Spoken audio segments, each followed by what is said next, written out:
High.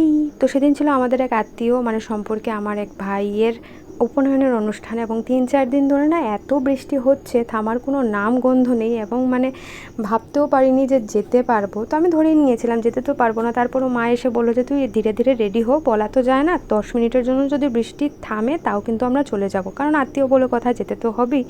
এবার তো আমি রিল্যাক্স মোডে একদম গান শুনে শুনে রেডি হচ্ছিলাম। আর এরকম দিনে না কী ড্রেস পরবো সেটা নিয়ে মাথায় বাড়ি পড়ে, কারণ বৃষ্টির দিন, আবার অকেশনও।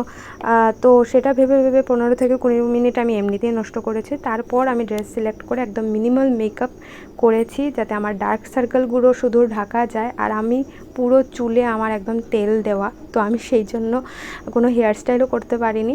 বাকি একদম সিম্পল সোবার লুক করেছি। তোমরা লুকটা কীরকম হয়েছে কিন্তু লাস্টে অবশ্যই জানিও। এবং যদি মনে হয় যে আমি ওভার মেকআপ করেছি, ওভার ড্র করেছি, তাহলে আমি বাইরে বেরিয়ে লাস্টে যখন যাওয়ার আগে বৃষ্টি থামার সময় আমি উঠোনে গিয়েছিলাম, তখন আমি লুকটা কিন্তু আবার দেখিয়েছি। এবং দেখতে পাবে যে আমার মুখ, গলা, হাত সব স্কিন টোন একদম সেম, কোনো বেশি ফর্সা বেশি কালো কোনো কিছু নেই।